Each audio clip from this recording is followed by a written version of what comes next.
لە ئەمریکا چەم و جۆبار و ڕووبار و سەرچاوە ئاویەکان خەڵکێکی زۆر لە خۆی کۆ دەکاتەوە. سروشتی جوانیەکەی، سازگاری ئاو و هەوا پاکژەکەی، کەمنینەوانەش ژەبێ خواردنی ماسی و ڕاوکردنی بەدیار قولاپەکانیانەوە هێشتونیەتەوە. هەفتانەی ئەم دوو هاوڵاتیە کوردەی ڤێرجینیا ڕۆژانی پشودانیان لەگەڵ ڕاوکردن بەڕێ دەکەن. حەسەن دڵی خۆشە 3 ماسی کارپی ڕاوکرده بوو. باقت کردی بۆ سەرم ئاوا ئیتر یعنی وا لێ دێت داڵغەن لای هیچ شتێک نییە، هیچ شتێکت لە بیر نییە غەیری بزانی کەی قولاپەکەت ماسێکە ڕایە کێشێ و پێوا بێ ئەیگری.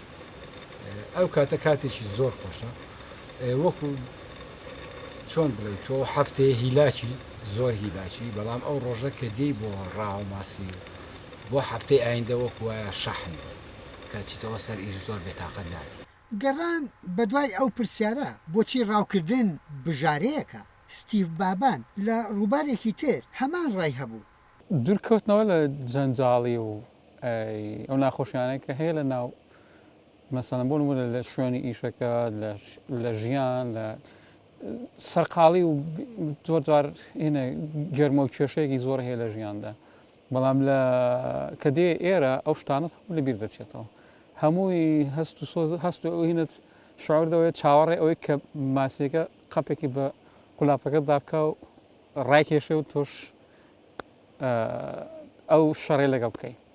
لە ئەمریکا بۆ هەموو کەس ڕێگە پێدراوە بە قولاب ڕاوی ماسی بکات و چواروەزەش ڕاوەکرێت، بەڵام گرنگە مۆڵەتی ڕاوکردنت لە گیرفان نابێت. دەنا سزایەکی $200 ڕۆژەکەت لێ تێگەدا. یاسای ڕاویش لە ویلایەتێکە و بۆ ویلایەتێکی تر دەگۆڕێت. ئەی ناتوانی پێشێلی یاسا لێرە. بۆ نمونە ئەڵێ لەم ئاوەیە جۆرە ماسیەکەی پێڵەن تراوت کە لای خۆمانە و تراوتە نییە. لەم لێرەیە بۆت هەیە 2 ماسی بگری، زیاتر ناتوانێت.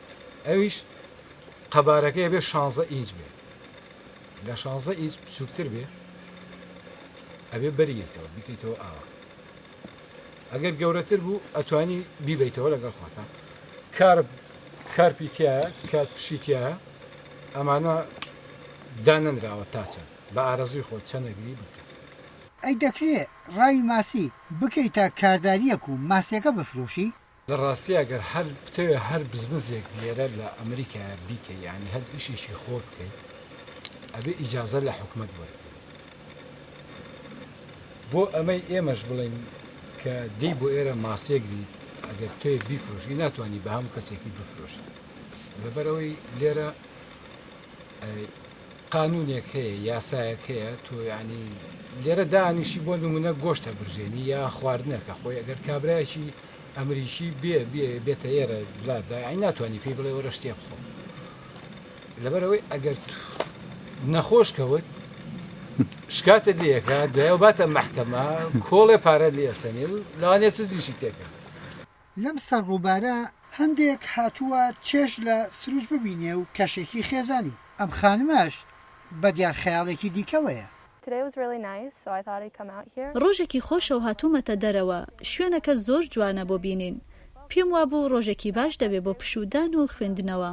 بۆ ستیڤ بابانیش کە خۆی مۆسیقاژەنە لە سات و وەختی ڕاودا دەشگەڕێتەوە بۆ لای چەلۆکەی. ینی ئەو هەست و ئەحساس و ئەو مۆسیقا جوانەی کە لە ناو ئاوەکە و لەو دەوروبەر سروشتەکەی کە هەیە، ینی شڵپەی ماسیەکان و شڵپەی ئاوەکە و شەپۆلەکانی ئاوەکە و ئەو دەنگای کە لە دارستانەکان کە بایەکی بەسیری دێ لە دارەکاندا، هەمان ئەو ئەحساسەیە کە لە وەختێک کە مۆسیقا عەزف دەکەی هەمان ئەو ئەحساسە دەداتێ. لە نێو ڕاوچەکانی قولابدا کەم نین ئەوانەش تەنها ئارەزوی ڕاویان هەیە و ماسیەکان ئازاد دەکەنەوە. ڕەنگە لای ئەوان بڵاوکردنەوەی وێنەیەکی بەس بێت. کاتێک ماسێکی گەورە ڕاو دەکەم زۆر دڵخۆش دەبم. بە خێرایی دەی پێوم و کێشانەی بۆ دەکەم وێنەشی دەگرم بۆ بەراوردی دەکەم لەگەڵ ئەوانەی ڕابردوو. تاوەکو خێراش بێ چاترە بۆ ماسەیە کە لە ناو نەچێت و ئازادکردنی ڕێزگرتنە لە ماسیەکە. ئارۆن ویلیام برجواتەری جێهێش ئەو چێژەی ئەو باسی دەکات ڕەنگە لەم تافگەیە هەر کەسە و بە شێوەیەک ببینێت. لەگەڵ سروشتی مرۆڤدا ڕاوکردنیش هەر هەبووە، وەلێ ڕاوکردنێک بە ویژدان.